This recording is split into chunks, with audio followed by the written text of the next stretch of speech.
இருக்கு. இனி வீட்லயே பானிபூரி செய்யலாம் எல்லாரும். ஆச்சி பானிபூரி கிட். என் வாயால அம்மா அதான் தீர்வு நான் ஏதோ ஃப்ளோவில் சொல்லிட்டேன் வச்சுக்கோங்க, அவ்வளோதான். என்ன உண்டு இல்லை நாக்கிடுவாங்க. கல்யாணம் எடுத்து இத்தனை வருஷம் ஆச்சு, குழந்தைகள் இல்லையேன்னா இவன் வந்து பிளான் பண்ணிக்கிறான், எனக்கு இது இருக்கணும் இது இருக்கணும். இதெல்லாம் பண்ணதுக்கு அப்புறம் தான் அதுக்கு ஜாதகம் என்ன பண்ணும். கல்யாணமே எதுக்காகிறது? அது உங்களுக்கு தவறு.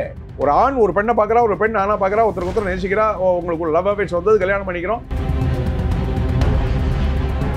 இந்த ஐயப்பன் என் மனதில் இருக்கும்போது, என்னுடைய ஹிருதயத்தில் வாசம் பண்ணும் போது, சும்மா 42 நாள் விரதம் மாலையில் போட்டுனது இல்லை, அது வேஷம். உள்ள தெரியும் போது நம்ம அப்படி வாழ்றோமா? கோயிலுக்கு போக வேண்டாம் அவசியமே இல்லையே. கோவில் தேகோ தேவாலய புரோக்தோ சர்வ தேவே சனாதனஹான்னு.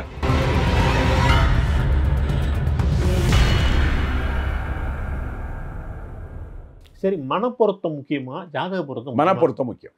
என்னதான் ஜாதகங்கள் நீங்க பார்த்து அத்த பொருத்தம் பார்த்தாலும் அவளை பிடிக்க எல்லா பொருத்தமும் இருக்கு சார். இவளுடைய காளிதாசன் ஜாதகத்தால மனப்பொருத்தம் இருக்குன்னு சொல்லுமா சொல்லாத சார். ஆண் ஜாதகம் பெண் ஜாதகத்தை கொண்டு வர இதுக்கு மனப்பொருத்தம் இவங்களால சேர்ந்து வாழ்வாங்களா வாழ முடியாதாங்கிறத சொல்லலாம். இல்ல, நான் என்ன சொல்றேன், ஜாதகம் பார்க்காதையே அவர்களுக்கு மனப்பொருத்தம் பிரமாதமா இருக்கு.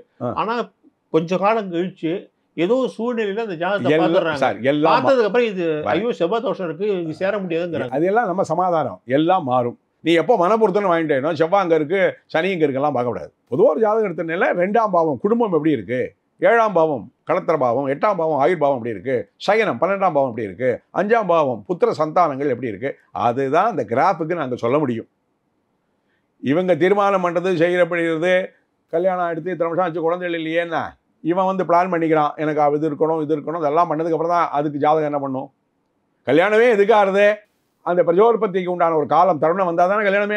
அந்த சங்கம் நான் அப்போ பண்ணிக்க மாட்டேன்னா அப்புறம் ஒரு வாழாவட்டமா ஒரு 12 இயர்ஸ் அந்த குருவுடைய அனுகிரகம் போயிடும். இப்போ திருப்பி அந்த 12 வருஷம் காத்துன்னு தான் இருக்கணும். இல்லை டாக்டர்கிட்ட போகணும், ட்ரீட்மெண்ட்டுக்கு போகணும். வெறும் மன உளைச்சல். இன்னொன்று, இயற்கையை மீறி ஒரு மனிதன் வாழ்ந்தால் அவனுக்கு துன்பமே. இயற்கையோடு இயற்கையாக அது ஆனந்தமாக இருக்கட்டும், இன்பமாக இருக்கட்டும், அதோடு பயணப்பட்டால் பெரியவர்களுடைய ஆசீர்வாதத்திலையும் குருவனுடைய ஆசீர்வாதத்திலையும் உங்களுடைய வாழ்க்கை சிறக்கும். சரி, இப்போ நீங்கள் மனப்பொருத்தம் போதும்னு சொல்றீங்க. போறோம். சரி, மனப்பொருத்தம் போதும்னா அப்போ ஏன் ஜாதகம் பார்க்கணும்னு ஒரு கேள்வி வரும். சார், மனப்பொருத்தம் போறோம் ஜாதகம் பார்க்கணும். நீங்கள் வந்து உங்களுக்கு தவறு. ஒரு ஆண் ஒரு பெண்ணை பார்க்குறா, ஒரு பெண் ஆனா பார்க்குறா, ஒருத்தர் நேசிக்கிறா, உங்களுக்கு லவ் அஃபேர்ஸ் வந்தது, கல்யாணம் பண்ணிக்கிறோம், முடிஞ்சு போயிடுது. திருப்பி ஜாதகத்தை ஏன் கொண்டு வரேன்? 2 பெற்றோர்களும் அங்கே சக்ஸஸ் ஆகலைங்கும் போது அப்போ எதுனாலன்னு வரும்போது அடா இதை சேர்த்துருக்கவே கூடாதேமா அந்த ஜோசியம் என்ன சொல்லுவான். கடந்து எல்லாமே சார் ஒரு ஈவெண்ட் நடந்ததுக்கு அப்புறம் ஏன் தான் பேசுகிறோமே தவிர அந்த ஈவெண்ட் வந்து நல்லபடியாக நடந்தால் அதை பற்றி உத்தரவு எடுக்க மாட்டோம். ஒரு நெகட்டிவாக எடுத்துட்டு இப்போ உட்காந்து பேசுகிற பாருங்க மாதிரி பேசுவோம். சரி, பரிகாரங்கள் எதற்கு? பரிகாரங்கள் இவனுடைய மனசு சமாதானம். சார், நான் நல்லவனா கெட்டவனான்னு எனக்கு தெரியுமா தெரியாதா? இல்ல, உங்க விதிப்படி தான் எல்லாம் நடக்குதுன்னா பரிகாரங்கள் எதற்கு? அப்புறம் எதுக்கு? அந்த ஒரு குற்ற உணர்வு எனக்கு இருக்கு இல்லையா? இல்ல, அது வந்து உங்களுடைய அந்த அழுத்தத்தை குறைக்குமான்னு நிச்சயமா குறைக்கும். தெரிந்தோ தெரியாமலோ அறிந்தும் அறியா சார் சபரிமலைக்கு இப்படி சொல்லிட்டு உங்களுக்கு புரியும். லட்சக்கணக்கான ஜனங்கள் சபரிமலை போறாங்க. எல்லாரும் ஒரு ஸ்லோகம் சொல்றோமா? அறிந்தும் அறியாமலும் தெரிந்தும் தெரியாமலும் செய்த சகல விடைகளை எல்லாம் பொறுத்து காத்து ரட்சிக்க வேணும். 18ஆம் படி மேல் சத்தியமாய் வாழும் அறிகிற சூழ்நிலை சித்தனையனை எப்ப சுவாமியே சரணம் சொல்ல முடியும். எத்தனை ஜனகோஷம் போடுறோம். இதை எத்தனை பேர் உள் வாங்கி இது சொல்கிறோம்? எனக்காக பேசக்கூடாது, பொது வழியில் பேசுகிறோம். எல்லாரும் சொல்கிறோம், நம்மளும் சொல்கிறோம். ஏன்னா நல்லவன் நான் கெட்டவன் எனக்கு தெரியாதா? அந்த ஐயப்பன் அங்கே போகிறேன்னா மகா வாக்கியம் தத்துவம் அசின்னு இருக்கும். நான் தாண்டா நீ தாண்டா நான். அப்போது அந்த ஐயப்பன் என் மனதில் இருக்கும்போது, என்னுடைய ஹிருதயத்தில் வாசம் பண்ணும் போது, சும்மா 42 நாள் விரதம் மாலையில் போட்டுனது இல்லை, அது வேஷம். உள்ள தெரியும் போது நம்ம அப்படி வாழ்கிறோமா? மனச்சாட்சிக்கு மேல ஒரு இது உண்டா சார்? மனசாட்சியோட நியாயமா வந்து அப்ப தெய்வ பக்தி தேவையில்லையே? தேவையே இல்லையே. ஐ ஆம் பெர்ஃபெக்ட். என்னுடைய காரியங்கள் சமுதாயத்துக்கோ என்னை சார்ந்தவர்களுக்கோ யாருக்கும் ஒரு வெறுப்பை உண்டாக்கவில்லை, யாருக்கும் ஒரு துக்கத்தை உண்டாக்கவில்லை. பொறுமே. எந்த மரமாவது எந்த கோயிலுக்கு போக வேண்டாம் அவசியமே இல்லையே. கோவில் தேகோ தேவாலய புரோக்தோ சர்வ தேவே சனாதனஹான்னர், ஏஷ தர்ம சனாதனஹான்னர். திருமூலர் சொல்றார், இந்த உடம்பு என்னடா பேண்டதுன்னு பார்த்தேன், உள்ள வந்து இறைவன் இருப்பதை உணர்ந்தேன், ஒரு பொருள் கண்டேன், அதனால் உணவை பேணுகிறேன், அதனால சாப்பிட்றேன். சித்த சுத்தி சார், அந்த கரண சுத்தி. இதெல்லாம் இருந்து அப்பேற்பட்ட பெரியோர்கள் எனக்கு அப்படிலாம் இருக்க தெரியலையே, அதுலெல்லாம் பயிற்சி இல்லையேங்கும் போது தான் அங்கங்கே குருமார்கள் வருகிறார்கள். அது இல்லாத போது. ஆமாம், அது குருமார்களோட போய் நம்ம சேர்ந்துக்கணும். அங்கே தான் நாங்கள் என்ன சொல்லுவோம், சத் சங்கம், நல்லோர்கள் சேர்க்கை, நல்லாரை காண்பது நன்று, நல்லாருடன் இணைந்திருத்தல் நன்று. எல்லாருக்கும் எல்லாம் தெரிஞ்சிடாது. அப்போது மாமா இந்த மாதிரி ஒரு கஷ்டமாக இருக்குது அப்படியா, இந்த காரியத்தை பண்ணு, இந்த சூரிய நமஸ்காரத்தை பண்ணு. ஆதித்ய ஹிருதயம் எனர்ஜியை கொடுக்கும். இதுக்கு ராமாயணத்தில் என்ன சொல்கிறார், எவ்வளவோ முயற்சி பண்ணுறார் ராவணனை அழிக்கிறதுக்காக, முடியல. கடைசியில் குரு அகஸ்தியர் வரார், ஆதித்ய ஹிருதயத்தை உபதேசம் பண்ணுறார்.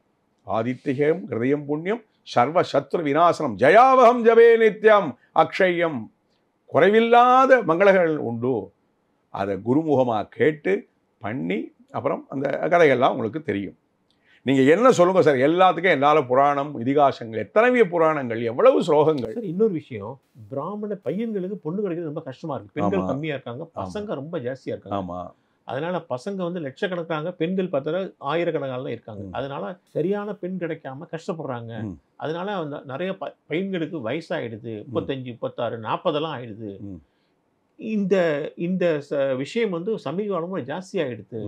இதை எப்படி சமாளிக்கிறது? இப்போது விவாகத்தை பற்றி நீங்கள் கேட்குறேன், நிறைய பேர் கல்யாணம் ஆக மாட்டேங்கிறது, ரேஷியோஸ், அதுவும் இந்த தர்மத்தை பேஸ் பண்ணி தான் வருது. ஆண் குழந்தை பிறக்கிறது, பெண் குழந்தைகள் பிறக்கிறது, இல்லை குழந்தைகளே வம்சமே இல்லாமல் இருக்கிறது.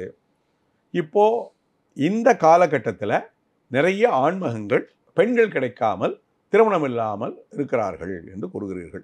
சார், பூலோகத்தில் பிறந்தாச்சுன்னா ஒவ்வொரு ஆணுக்கும் ஒவ்வொரு பெண்ணுக்கும் அந்த விவாக அமைப்பு வரும்.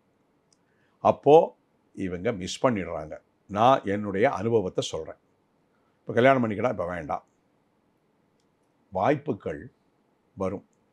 இந்த திருமணங்கள்லாம் இப்போ உள்ள காலகட்டங்களில் ரொம்ப நாம் வந்து திருமணத்துக்கு உண்டான அந்த கௌரவத்தை கொடுக்காமல் வேற ஏதோ ஒரு மாயையில் மாட்டிண்டு படிப்பு முடிக்கணும், அப்புறம் செட்டில் ஆகணும், அப்படி வரும்போது அந்த கிரகங்கள் போய் அந்த வாய்ப்புகளை நம்ம இழந்துடுறோம். கலப்பு திருமணம் தான் ஒரே வழியா? அப்படி சொல்லலை நான். இப்போ கலப்பு திருமணம் எந்த காலத்தில் இல்லை. நான் அதை கேட்குறேன். சூதர்னு ஒருத்தருக்கார், அவருடைய பிறப்புகள்லாம் மட்டும் தான் அப்படி தான் இருக்கு. நீங்கள் கேள்வி வந்து எப்படி இருக்கணும்னா, இப்போ நீங்கள் கேட்ட கேள்வி எப்படி இருக்குன்னா, எல்லா பெண்ணுக்கும் எல்லா ஆணுக்கும் அந்த கல்யாண பாகியங்கள் வருது, அதை நம்ம அவாய்ட் பண்ணிடுறோம், அதனால அவங்களுக்கு அந்த சிரமங்கள் இருக்கு. அது வரைக்கும் தான் பார்த்துக்கணும். இதுக்காக நீங்கள் கலப்பு திருமணம் எந்த காலத்தில் இல்லை சார். கலப்பு திருமணமோ மன பொருத்தமோ எல்லாம் ஒன்று தான். இவ்வளோ பிடிச்சிருக்கு, வியாசருடைய இதை எடுத்துக்கலாம். இதற்கு வழி என்னன்னு கேட்குறேன். எதுக்கு வழி? இப்போ இந்த மாதிரி நிறைய பேர் கல்யாணம் ஆகாத இருக்காங்க, பெரிய பசங்க எல்லாருக்கும், வயதான பசங்க எல்லாருக்கும். இதற்கு என்ன வழி? இது எப்படி சரி பண்ணுறது? அதுதான் சார், இறைவன் இப்படித்தான் நமக்கு நியமிச்சிருக்காருன்னு அவங்களெல்லாம் சொல்லட்டுமா, தவ வாழ்க்கைக்கு இறைவன் ஒரு வாய்ப்பு கொடுத்திருக்கிறார் என்று ஆண்களும் பெண்களும் நினைக்க வேண்டும். கல்யாணமாகாத பெண்கள் எவ்வளோ பேர் இருக்கா புராணங்களை சொல்லட்டுமா? கல்யாணம் ஆகாத ஆண்கள் எவ்வளோ பேர் இருந்திருக்காருமா? பிரம்மச்சாரிகள்லாம் நிறைய பேர் சொல்லியிருக்கிறார்களே. வாய்ப்பு கொடுக்கவில்லை. அப்போ நமக்கு ஒரு மாற்றம், நம்மளை சீர்படுத்தி நம்மளை ஒழுங்குபடுத்தி கல்யாணம் ஒன்று வாழ்ந்துட்டு குழந்தைகள் ஒன்று பெற்றுண்டு டைவர்ஷன் ஆகாமல் அந்த ஒரு விஷயத்திலேருந்து நம்மளை காப்பாற்றி கொண்டு வந்திருக்காருன்னு தவ வாழ்க்கை வாழ வேண்டும். அவர்களுக்கு மறு பிரஜையாக மனுஷப்பூர்ணா, ஒவ்வொருவருக்கும் திருமணம் உண்டு, அவர்கள் சந்ததிகள் பெருக வேண்டும். சந்ததிகள் இருந்தால் தான் தர்மத்தை காப்பாற்ற முடியும். இது இறைவனுடைய, குருவனுடைய, சான்றோர்களுடைய வாக்கு. கல்யாணமே அதுதான், வெறும் சரீர இச்சைக்காக இல்லை, தர்ம பிரஜா சம்மத். எனக்கு அப்புறம் இந்த தர்மத்தை வழிநடத்துவதற்கு இந்த மனித ஜென்மா வேணும், அதுக்காகத்தான் விவாகம். அப்படி கிடைக்காதவங்களுக்கு புத்தி அளவில் அதை மனசில் வாங்கிட்டு 45 வயசு எடுத்து எவனும் போயிடுத்து முதல்ல, அது ஸ்திரீகளுக்கு இருக்கட்டும் புருஷனாக இருக்கட்டும், அப்படியே ஒரு தவ வாழ்க்கை வாழ்ந்து ரோல் மாடலாக வாழ்ந்து அவங்க பிறவி பயனை அவங்க அடைய வேண்டும். இதுக்கு போய் இது கலப்பு திருமணங்கிறதெல்லாம் நான் சொல்ல மாட்டேன். அது நீங்கள் என் வாயால் ஆமாம் அதுதான் தீர்வு, நான் ஏதோ ஃப்ளோவில் சொல்லிட்டேன் வச்சுக்கோங்க, அவ்வளோதான், என்ன உண்டு இல்லைன்னு ஆக்கிடுவாங்க. தவ வாழ்க்கை, பிரம்மச்சரியம். இப்போ நீ 48 நாள் கிரகஸ்தனாசிரமாக இருந்து எங்கேயா விரதம்னு இருக்கோ இல்லையோ, கல்யாணமானவன் கிரகஸ்தனாக இருக்கிறவன் அந்த ஒரு விரத கட்டங்கள் 40 நாள் 45 நாள்லாம் சொல்கிறாலும் இல்லையோ. இப்போ நாங்கள்லாம் ஒரு கோயில் கும்பாபிஷேகம் எடுத்துட்டோம்னா 48 நாள் விரதம் இருப்போம்.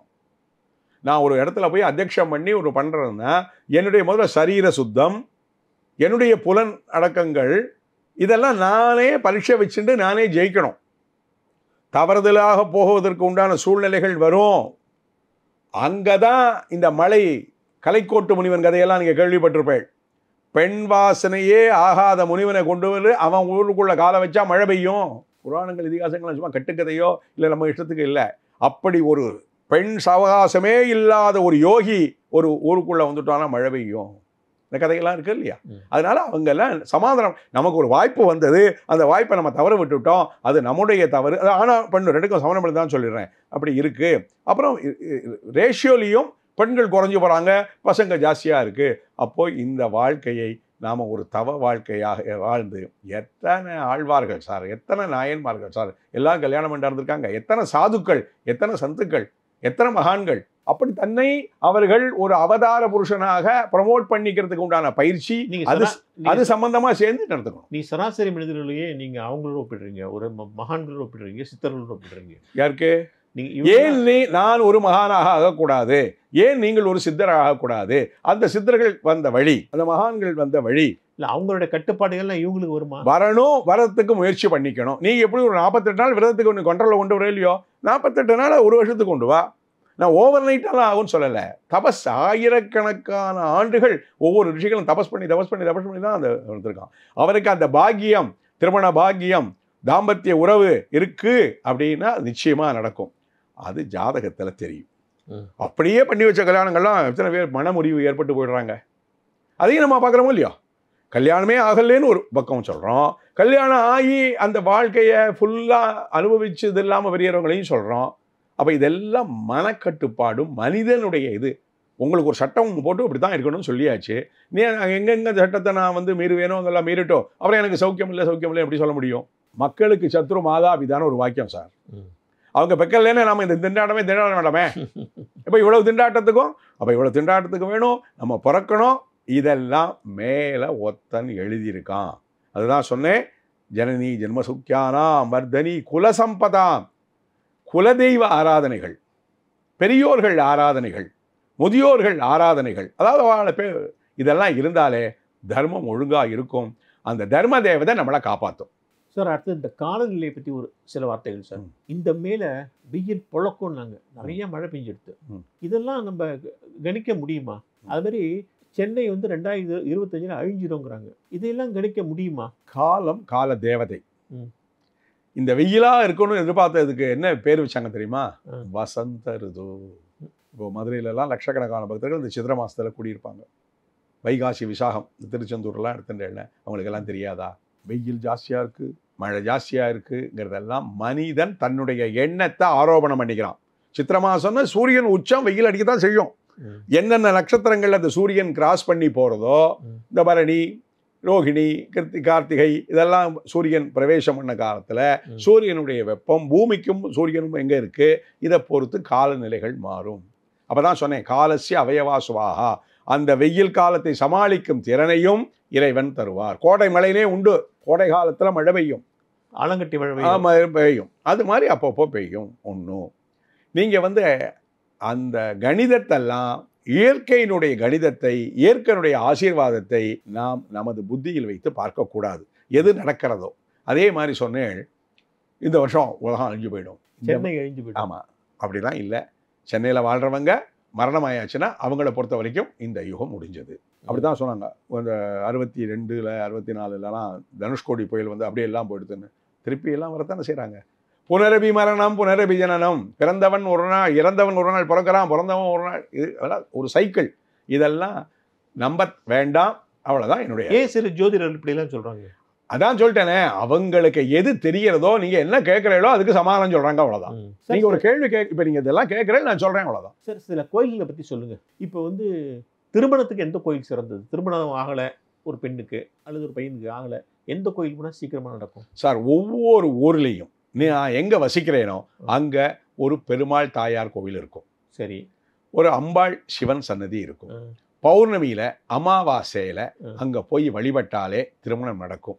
சில பேர் சொல்லுவாங்க திருமணம் சேரி போகலாங்கிறாங்க. அதெல்லாம் நம்முடைய எண்ணத்தை அந்த ஸ்தலத்தின் மேலே ஏற்றி விட்டுட்டோம். அங்கே போகிறாங்க, கல்யாணம், அவனுக்கு கல்யாணத்துக்கு நல்ல சூழ்நிலை வந்துடுத்து, இவன் போகிறதுக்கும் கல்யாணம் நிச்சயமாகிடுது. அவ்வளோதான் விஷயம். நம்ம ஊரில் சூரியன் சந்திரன் அனுகிரகம் டெய்லி நமக்கு கிடைக்கிறதா? இல்லை. இந்த சூரிய சந்திரனுடைய பிரதிபாலை தான் தாயாரோ பெருமாளோ சிவனோ பார்வதியோ இவங்களை அமாவாசை என்றோ பிதிருதோஷங்கள் தான் இருக்குன்னா அமாவாசை நீங்கள் போய் சுவாமி கோயிலுக்கு ஒரு விளக்கேற்றிட்டு போயிடு. பௌர்ணமியாக இருக்கா ஒரு சக்கர பொங்கலை பண்ணி நைவேத்தியம் பண்ணி அன்னதானத்தை பண்ணு.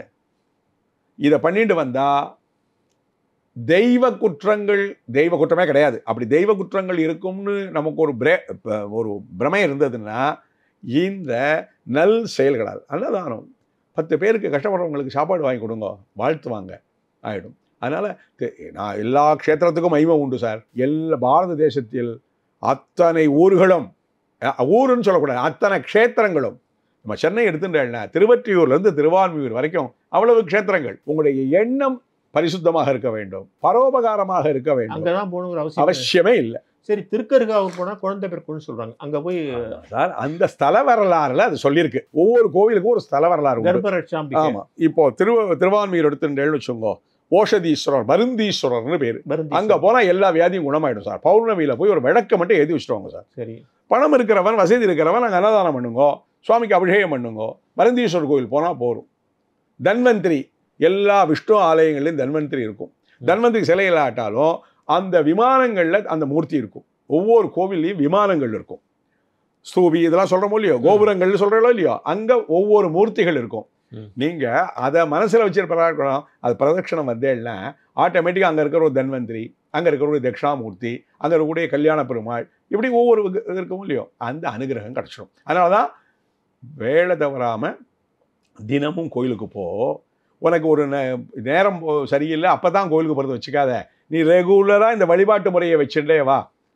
சாயரக்ஷைன்னு ஒரு பூஜை காலம் உண்டு. சாயங்கால வேளையில் உன்னுடைய அலுவலெல்லாம் முடிச்சுட்டு சாயங்காலம் போய் ஒரு பிரதட்சணம் பண்ணினா நீ அந்த விக்கிரகத்தை பார்க்கிறாயோ இல்லையோ, அந்த விக்கிரகம் உன்னை பார்க்கிறது. இப்போது சந்திரன் 1000 பிறை கண்டவர்கள்னு இவன் விவரம் தெரிஞ்சிலேருந்து எப்போ விவரம் தெரிஞ்சது இவன் சந்திரனை பார்த்தது. ஆனால் என்ன சொல்கிறோம், 1000 பிறை கண்டவரன்னு சொல்கிறோம். சந்திரன் உன்னை பார்த்து கொடுத்தே, நீ பூமியில் இன்னைக்கு பிறகுறியோ அன்னிலேருந்து சந்திரன் பார்த்து கொடுத்தே. அந்த சந்திரன் சூபிகள் இந்த விமானங்கள் எல்லாம் பார்க்குறதே, அதனுடைய ஒரு ஆற்றல் உனக்கு கிடைக்கும். ஸோ வைத்தீஸ்வரர் கோவில் போகிறதும் போகலாம் இல்லையா? எங்கே நவகிரகத்தில் இருக்கக்கூடிய செவ்வாயை நீங்கள் சுற்றிட்டு வாங்கோ. வைத்தீஸ்வரன் கோவிலுக்கு போனது வைத்தியத்துக்கு வைத்தீஸ்வரன் கோவில் சொல்கிறாங்க. அதான் இங்கே சொன்னேனே, திருவாரூர் ஒவ்வொரு கோவிலும் உண்டு. தன்வந்திரின்னு ஒரு மூர்த்தி சார். அந்த தன்வந்திரி ஒன்றும் இல்லை, இந்த தூண்கள் இருக்கு இல்லையா, நீங்கள் யோசிச்சு பாருங்க. ஒவ்வொரு கோயிலுக்குன்னு நிறைய தூண்கள் இருக்குமே, அதில் ஒரு மூர்த்தி இருக்கும். உனக்கு அந்த வேலை வந்துடுச்சுன்னா அந்த மூர்த்தி கண்ணில் தென்படுவார். செல்வம் பெருக சார். செல்வம் பெருகிறதுக்கு விநாயகர். எப்படி? விநாயகர்.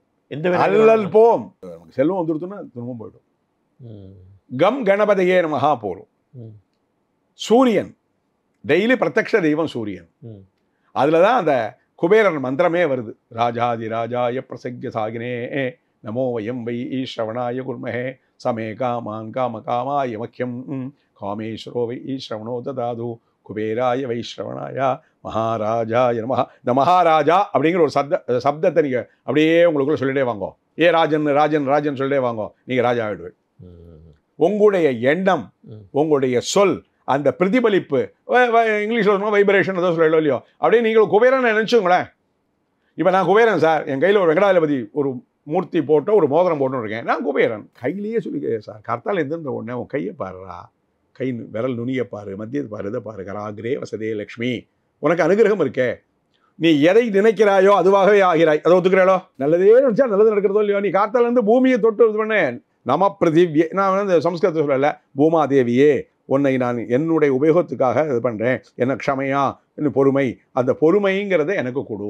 பூமியை தொட்டு வணங்கினா பூமி எப்படி பொறுமையா, நம்ம சௌரியத்துக்காக எவ்வளவு ஃபவுண்டேஷன் போடுறோம், எவ்வளவு பிரிட்ஜு கட்டுறோம், அந்த இயற்கையை மாற்றி தானே கட்டுறோம். அப்போ அதனுடைய விளைவை நம்ம தாங்கி தானே ஆகணும். அங்கே பிரிட்ஜு போட்டேன், அதில் போய் எடுத்து இதில் போய்ட்டு சொல்ல முடியுமா? இயற்கையை மீறி நாம் நடப்போமே ஆனால் அந்த இயற்கை ஒரு காலகட்டம் வரைக்கும் பொறுத்துக்கும், அதுக்கப்புறம் அதை திருப்பிடிக்கும். அதுதான் இந்த நேஷனல் கெலாமெட்டிக்ஸ், அது இதெல்லாம் சுனாமி, போக்குவரத்துலாம் சொல்லுது. எல்லாமே மனிதனாக உருவாக்கப்படுறது தான் தீவினை. ரொம்ப அழகாக சொன்னார், உன் தேவைக்கு நீ பண்ணிக்கோ. பில்டிங்கெல்லாம் பார்த்தீங்கன்னா பிரம்மாண்டமாக இருக்கு, எத்தனையோ மாடிகள்லாம் இருக்கு, பூமி தாங்கிறது சார். சரி, இந்த சோழி பிரச்சனைன்னு ஒன்று பண்ணுறாங்க, அது நெல்லை வசந்த்ங்கிற. ஆமாம் தெரியும், என்னுடைய நண்பர் தான். இப்போ இல்லை, அவர் இல்லை. இப்போ யார் பார்க்குறாங்க? அது மாதிரி நிறைய பேர் பார்க்குறாங்க சார். சோழி பிரச்சனங்கள், அந்த பிரச்சனங்கிறது நிறைய நம்பூதிரிகள் சொல்கிறாள் இல்லையா, அந்த மலையாளிஸ், அவர் தான் ரொம்ப அதில் எக்ஸ்பர்ட். அதுக்கப்புறம் யாரும் சரி நிறைய பேர் இருக்காங்க. உங்களுக்கு அந்த சோழி பிரச்சனம் பார்த்து அது ரெமெடி கிடைக்கும். பாலன் நாயர்னு எனக்கு ஒரு நண்பர், ரொம்ப வயது முதிர்ந்தவர், அது மரியாதைக்குரியவர். அது வந்து அது எல்லாமே அங்கே சோழியை இது பண்ணும்போது எத்தனை சோழி கவுந்திருக்கு, எத்தனை சோழி நிமிர்ந்திருக்கு, அப்போ என்ன லக்னம், என்ன பிரச்சனம், நிறைய இதில் மனிதனை செம்மைப்படுத்துவதற்கு இது மாதிரி வழிமுறைகளை நம்முடைய சித்த புருஷர்கள், நாடி ஜோதிடங்கள் எல்லாம் நிறைய இருக்கு. நம்மளை வழிப்படுத்தி சிந்தனைப்படுத்தி நீ படும் துயரத்திலிருந்து உன்னை விடுவிப்பதற்காக நம்முடைய முன்னோர்கள், ஆன்றோர்கள், சித்த புருஷர்கள் நிறைய வழி சொல்லி கொடுத்துருக்கான். நாம் என்ன பண்ணணும்னா ப்ராப்பராக சரியாக போய் அணுகணும். ஆமாம், நான் தான் ஜோதிஷன் சொல்லிட்டு நிறைய வியூதிட்டு உட்காந்துட்டு ஏமாந்து போடக்கூடாது. அது யார் கையில் இருக்குது? அப்போது அனுபவம். நான் இன்னார போய் பார்த்தேன், அவர் இது சொன்னார், இது நடந்தது, நீயும் போய் பாரு. அவருக்கு நடந்தது உனக்கு நடக்கணும்னு எதிர்பார்க்கல, உனக்கு அது பிராப்தம் இருக்கணும். ஒரே ஜோதிடர் தான் ஒரே பலன் தான் சொல்ல போகிறார். இப்போ டிவிலெலாம் காத்தால பார்த்தேன்னா உங்களுக்கு தெரியும், 12 ராசிக்கும் உண்டான கோச்சார ரீதியாக அதை சொல்ல போகிறாள். அது சில பேருக்கு பார்த்தா காத்தால கேட்டால் நடந்தாயிடும். அதே ஆள் மரானா பதில் சொன்னது நடக்கவே இல்லையேன்னு, அதான் மனப்பிராந்தி. இதெல்லாம் சார், இவ்வளோ நேரமும் எங்கள் ஸ்டூடியோக்கு வந்து பல விஷயங்களை மடை திறந்த வெள்ளம் போல பேசுனீங்க. மிக்க நன்றி சார். மறுபடியும் சந்திப்போம். என்னுடைய இந்த உரையாடல் எல்லோருக்கும் ஹிதம் பண்ணினால் அந்த பெருமை புகழ் எனது குருநாதரை சாரும். என்னுடைய உரை யாரையும் மனதளவில் பாதிப்பு ஏற்படுத்தியிருப்பானால் அந்த பிழை என்னை சாரும். நன்றி, வணக்கம்.